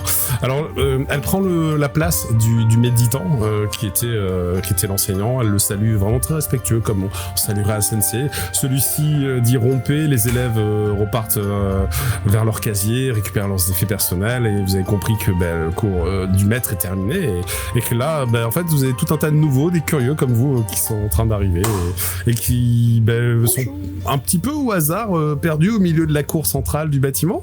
Et en fait, elle va vous demander de vous mettre en rang, en ligne. Et puis ensuite, vous dire de vous concentrer sur votre Dacian et de sauter en réfléchissant toute l'énergie qui vous entoure et en la concentrant dans votre Dacian intérieur. Elle vous parle de termes un peu technico-magiques et en fait c'est à la fois pour moi, des Dacian, arts c'est une marque de voiture. à la fois à la fois c'est un cours d'arts martiaux et à la fois c'est un cours de magie. Donc c'est un cours de magie martiale quoi techniquement. Alors pour voir si vous arrivez à suivre le cours correctement, on peut faire un jet si vous voulez. C'est un test. Alors c'est un test croisé. Ça va être un test de magie avec solaire. Alors, solaire. Donc c'est le nombre de dés magie et le type de dés c'est solaire. Voilà, c'est vous faites à côté parce qu'il n'y a pas la combo qui existe. Solaire et magie. Non, c'est pas ça, Lina, c'est pas ça. Mon Dieu. Tu t'es trompé. Ah, mais je crois que vous avez pas lancé ce qu'il fallait ici. Ah bah si, moi tu me dis magie avec solaire, j'ai un dé en magie, j'ai des 8 en solaire. Ah oui, mais t'as un D6, c'est ça, Lina, t'as un D6. Ben, Nectep, Non, j'ai t'as deux un... D6. Moi je lance un D8. T'as un D8. Ouais, c'est ça. Normalement... Ah mais non, mais bon, c'est bon. Bah, écoutez, vous comprenez qu'il y a quelque chose à comprendre, mais que vous n'arrivez pas à saisir. Vous comprenez qu'il y a beaucoup à progresser et que c'est un peu difficile. En matière de on connaît magie, pas les je bases. suis pas étonné. Non, c'est ça. C'est-à-dire que... Mais c'est agréable parce que malgré tout, vous avez le sentiment, C'est sympa. à la fin du cours, de vous sentir un peu plus léger. Comme si le poids qui pesait sur votre corps, sur votre enveloppe, s'était légèrement évaporé. Et qu'en fait, vous avez le sentiment d'avoir le pas un peu plus léger. Et c'est une vraie sensation, comme après un cours de sport où t'as une petite montée d'euphorie, t'es un peu content quoi. Donc vous avez ce ressenti là et puis vous avez fait une heure de sport. Hein. Je veux dire du yoga. C'est du sport avec des incantations magiques. Vous avez dû concentrer votre aura, vous avez pas trop réussi à concentrer votre aura comme il fallait. Elle, par contre, elle n'arrive pas à maintenir la posture lotus en permanence flottante, mais par son et intervalles réguliers, elle arrive quand même à rester assez longtemps dans les airs. Elle va bondir et puis rester un petit moment avant de réatterrir. Elle n'a pas le même niveau que le maître, quoi. Voilà, c'est normal. Je passe à Arakil. Alors Arakil, de ton côté, tu vas descendre les marches, arriver dans le creux entre deux racines. Alors oui, c'est pas sur la carte, hein, mais bon, c'est pas très grave. Tu es arrivé dans le creux entre deux racines et le quartier, c'est le quartier des lanternes. Alors ce quartier porte ce nom puisque à chaque angle de rue, à chaque sommet de maison, des lanternes ont été accrochées. Elles sont dans différents matériaux, mais la lumière qui est à l'intérieur est faite de flammes éternelles. C'est-à-dire que c'est un enchantement qui a pour objet que la flamme ne s'éteigne jamais. La seule chose qu'on peut faire, c'est l'occulter en mettant un petit volet devant. Donc beaucoup de ces lanternes ont un volet qu'on peut descendre pour réduire la lumière si l'on veut dormir tranquille. Il y en a beaucoup des lanternes. Oui, c'est vraiment le quartier où ils les fabriquent. Donc là, pour le coup, tu vas croiser des artisans qui en fabriquent, mais aussi les rues en sont gorgées. Okay. Certaines lanternes sont d'ailleurs un peu plus impressionnantes que d'autres. Alors il y en a des très lambda, un peu comme les plaques d'égout quoi. Il y en a des très lambda. Et il y en a des par contre particulièrement luminées, particulièrement belles. Et certaines même où les flammes forment une aura qui enveloppe la lanterne et ça représente une créature mythique. Alors tu vas noter que la forme du phénix est une forme particulièrement appréciée. Donc elle revient assez souvent. Je me permets parce qu'on n'en a pas vraiment parlé tout à l'heure. J'ai pas réussi à me concentrer avec le cristal, mais tu sais, j'avais un effet. On a utilisé un lotus pour faire un effet, mais du coup, je sais. Ça marche que quand on réussit. Ah d'accord, ok. Je suis désolé. C'est une prise de risque, le lotus dans ce cas, mais il faut réussir le jet pour que ça serve. Ça marche. Tu vas trouver juste à côté d'un bras d'eau creusé dans la terre, c'est-à-dire que un des morceaux de la rivière bifurque par là, mais c'est artificiel, ça a été creusé, c'est un petit canal. Tu vas trouver une taverne. La taverne a un étage, elle est plutôt animée. Alors elle est un peu plus grande que celle que vous aviez croisée sur les territoires du Pégase d'Or. Ceci dit, c'est logique puisqu'en fin de compte là on est un peu plus dans le cœur de la cité et tout autour il y a les ouvriers qui œuvrent à la conception des lanternes, à la conception de tout un tas d'autres objets parce qu'en vrai il y a de la ferronnerie, va y avoir de l'enchantement, va y avoir un petit peu de tout ça quoi. Mais d'ailleurs, ma famille, bon, alors ma mère a été victime de l'anathème et mon père et lui d'Aoren est sur un étage supérieur parce qu'il est argent. Or, tout à fait. Mais ma famille, les phénix du coup, parce que je fais aussi partie des phénix, ils font quoi en fait dans le... On l'avait pas déterminé ? Bah, auprès de mon père, oui, parce que c'est des... qui cherchent à s'élever, mais au niveau de la sauce de bronze, peut-être pas. Si, il me semble qu'on avait fait un jet pour ça à la créa. Tu te rappelles pas ? Mais si tu veux, il fabrique des lanternes, hein. Moi ça me va. Hein. C'est pas très... Oui. Au moins que je l'ai noté dans mon truc, je remonte, mais je le trouve pas, non. D'accord. Parce que normalement, on le détermine en même temps qu'on détermine le nom de famille de ton personnage, donc c'est vraiment au début de la création de personnage. Ok. On pourra revérifier dans nos enregistrements, mais je suis quasiment sûr qu'on en avait parlé. Hein. Ouais, c'est possible. Voilà. Alors pour le coup, il y a des familles, des phénix dans le coin, oui, et qui fabriquent des lanternes, il y en a. Voilà, c'est la question. Par contre, l'auberge, c'est pas du tout le cas. L'auberge, c'est une autre famille. Là, vous êtes sur... Et je peux potentiellement croiser des cousins, quoi. Oui, c'est ça, tu peux croiser des cousins, c'est ça, tout à fait.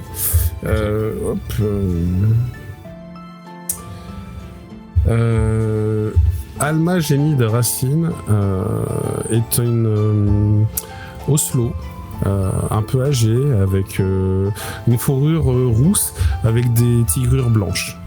Elle porte un tablier et semble, malgré son âge plutôt avancé, bon, quand je dis ça, hein, c'est qu'elle a certainement aux alentours de la 40-50aine, elle semble arriver à tenir d'une main plutôt ferme son établissement.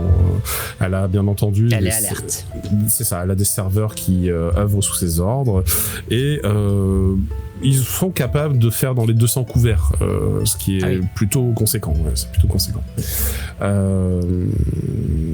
J'accélère un peu, hein. Tu vas la voir, tu lui expliques ton problème et puis très rapidement... braillant, je pense que... Ouais, c'est ça se voit.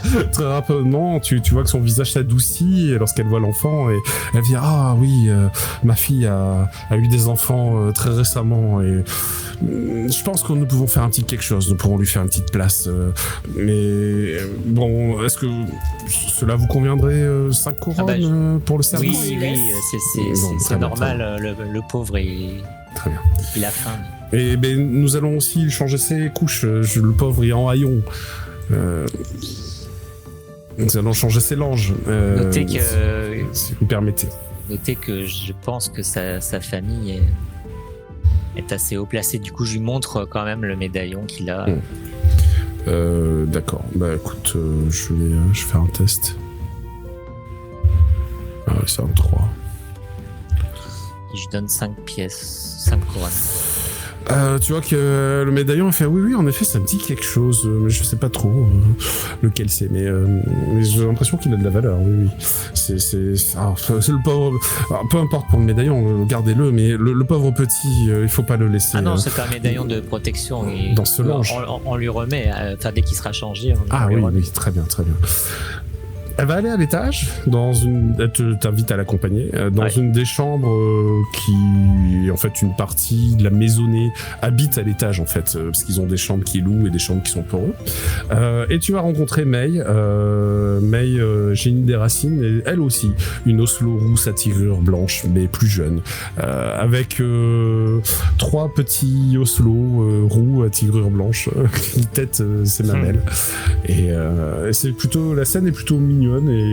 Et en effet, entre la maman et la mère, elles vont s'occuper de l'enfant très très vite. Tu vois que les siens d'enfants ont quelque chose comme 6 mois. Donc l'habitude s'est déjà un peu installée.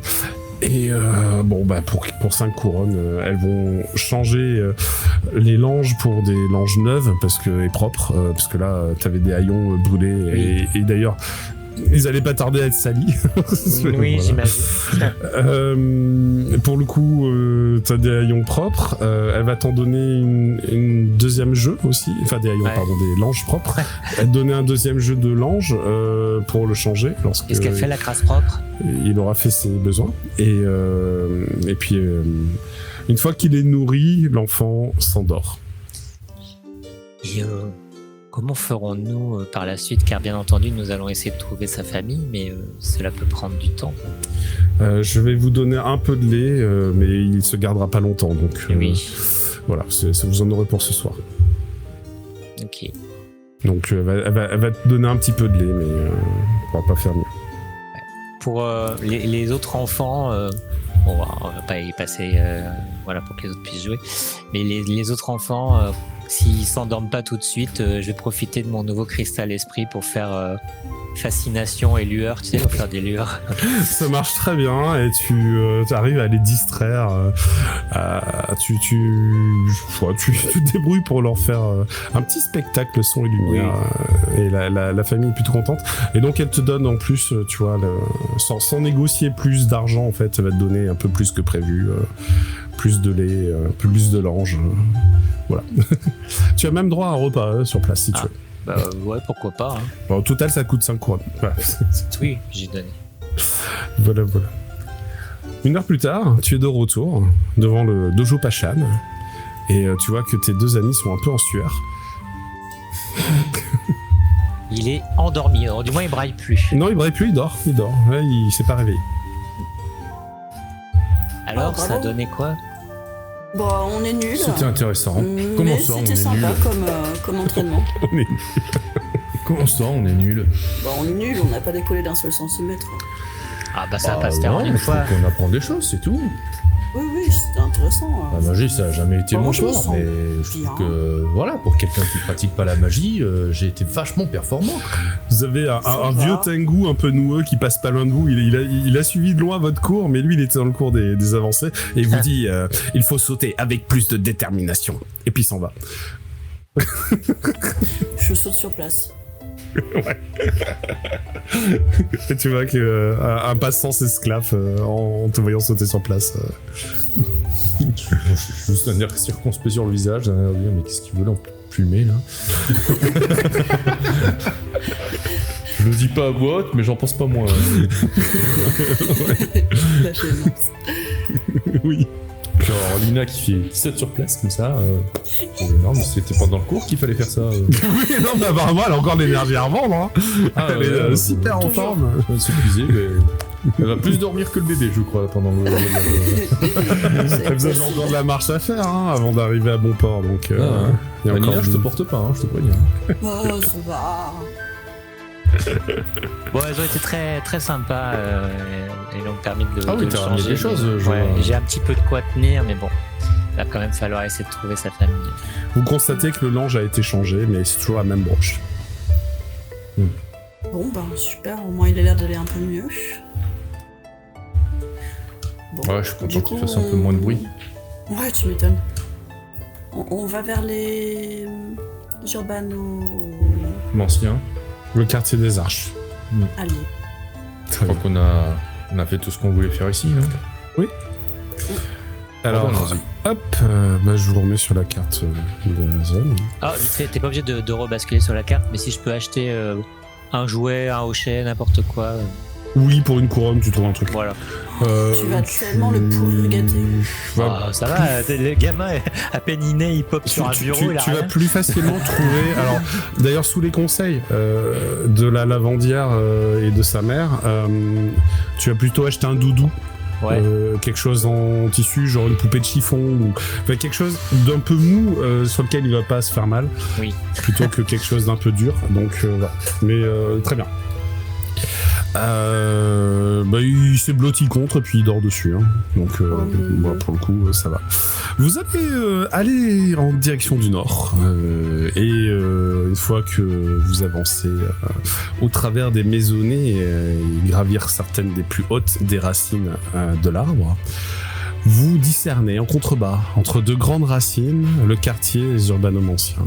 C'est un quartier tout particulier puisque on y trouve de nombreuses arches, mais aussi des ponts qui relient les racines entre elles. Ce quartier porte le nom du quartier des Arches pour une très bonne raison. Car il y a des arches un peu partout, mais celles-ci sont pour la moitié d'entre elles dotées d'une aura brillante.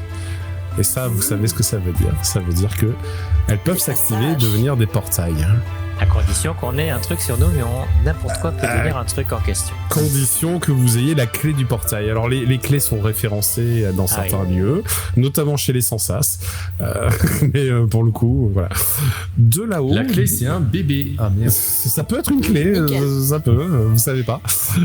De là-haut, en fait, vous allez demander certainement votre chemin au lancier foudroyant. Vous croiserez une petite milice qui passe et ils vous indiqueront un des plus grands bâtiments visible depuis les hauteurs, qui se situe au sommet de la structure de pont.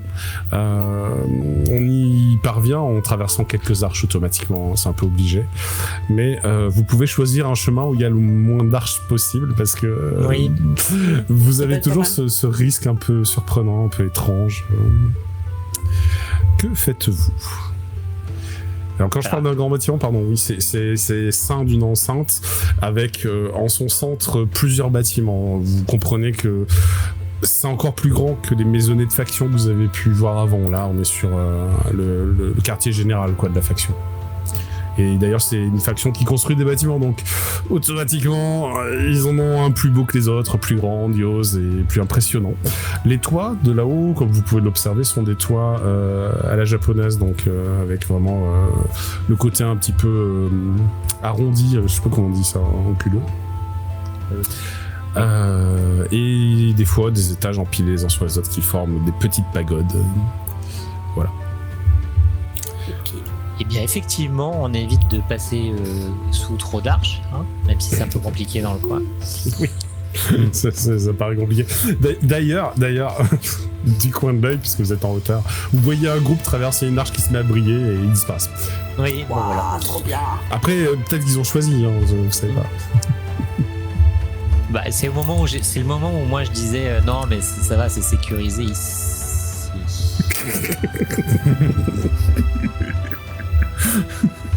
Un jour, je ferai ça. Oui. Que faites-vous alors ? Vous approchez par le chemin le plus safe selon vous ? Non, oui, selon nous. C'est très bien. Ouais. Si on Après, arrive à déterminer. On a une exploratrice, hein, après tout. C'est vrai. Oui, bah, on tourne. Vous allez descendre les escaliers, arriver face à un passage qui passe sous un pont et sur un pont.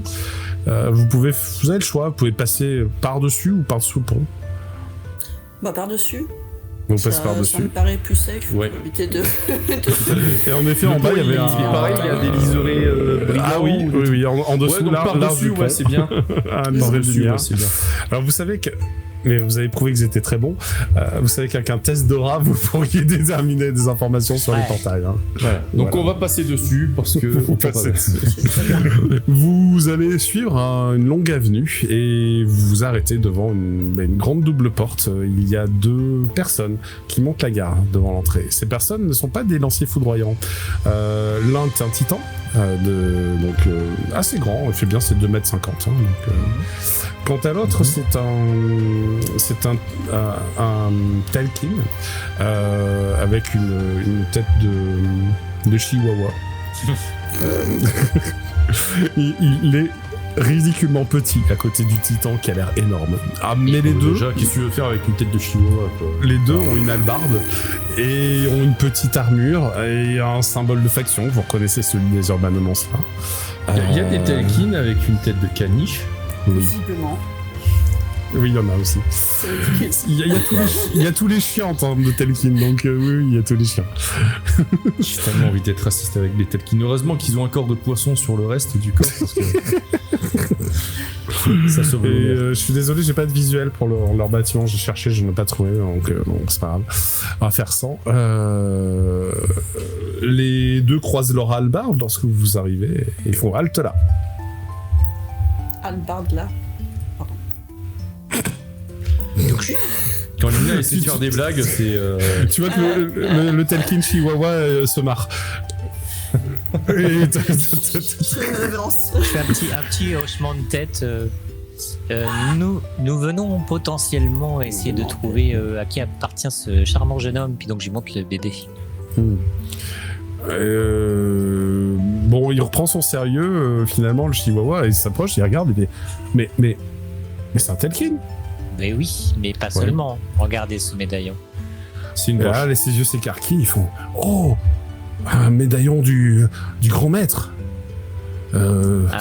Tu gardes la porte, je vais aller prévenir le chef. Je vais aller prévenir monsieur Félix Karmic. Et puis un médaille, une broche. C'est une broche. Une broche. J'ai dit médaillon, voilà, t'as un problème avec ça?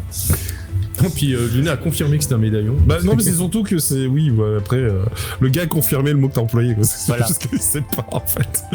Ceci dit, il entre en franchissant le portail et traverse un jardin de gravier. Le titan vous dévisage pendant ce temps. Il vous regarde avec ses deux grands yeux verts. Il est grand le titan. Mais ou il est 2m50, grand, ça va? hein, 2m50. Ouais, donc ça va pour un titan. Oui, bah, c'est pas mal déjà. C'est pas mal. On a vu Gelski, qui, Oui, non, mais Gelski, il est qui savait même plus aussi, par quelle porte rentrer ou sortir ou machin. C'est ça. S'est enfermé dans son bâtiment. Tu notes que d'ailleurs il a une corne au milieu du front, le titan qui pointe un peu. Ouais, Petit c'est coquillon. courant ça chez les titans. Bah, ça leur arrive d'avoir des cornes. Quand ils sont cocus. Non, pas forcément, non. Non, ça n'a pas de rapport, alors, ok. Ça n'a pas de rapport avec leur vie sexuelle, hein, c'est génétique, mais oui. Ça n'a pas de rapport. Tu le savais. J'aurais cru. Hein. Oui. C'est ce que disaient les rumeurs pourtant. Et d'ailleurs, par Mais il te rapport à ce que regarde tu dis- bizarrement quand tu parles de sa corne et fait oh, elle a un problème, ma corne. Oui, Je- c'est je par sais rapport à ce pas, que tu hein. disais, Je sais pas. par rapport à ce que tu disais tout à l'heure, si vraiment ils pondent des œufs, c'est coquefié même, c'est pas cocufié. Non, ils pondent pas d'œufs, les titans. Ah, les titans, non, c'est. A priori, il n'y a que deux espèces Oui, qui j'avais- pondent des œufs. C'est la mienne, bien justement. Et la saxolante. Bah en fait, vu que tu dévisages sa corne quand même, tu vois, qu'il a l'air de froncer un peu les sourcils et puis il fait Avec Il y a un- ses, il y a un avec ses problème brumes. petit. Il te dit puis il s'appelle petit.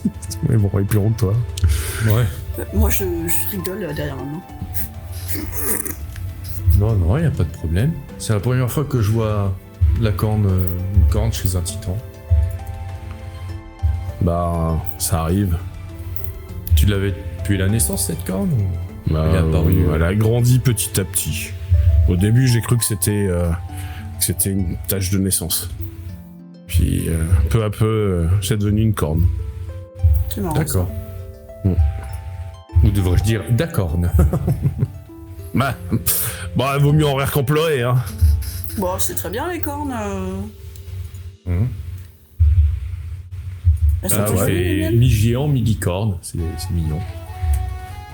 On n'a pas perdu un joueur. Si, Si. mais je pense qu'il a dû y avoir une déco de box ou un truc du genre, parce que là, je vois qu'il il est de retour sur le Let's Roll, mais il n'est pas encore avec nous. Donc, il doit être en train de se reconnecter. Il a eu une crise de fou rire. Oui. on va considérer qu'il reste un peu en retrait. Et vous savez quoi, c'est l'heure de la pause, donc je Oui, de pense toute façon, c'est l'heure de la Ouais, pause. Donc nickel. on peut on va attendre profiter de pour la faire pause. la pause, et puis on se retrouve tout à l'heure dans C'est à qui 10 d'extrait minutes. Petite feuille. Ok. Allez, à tout à l'heure. Salut.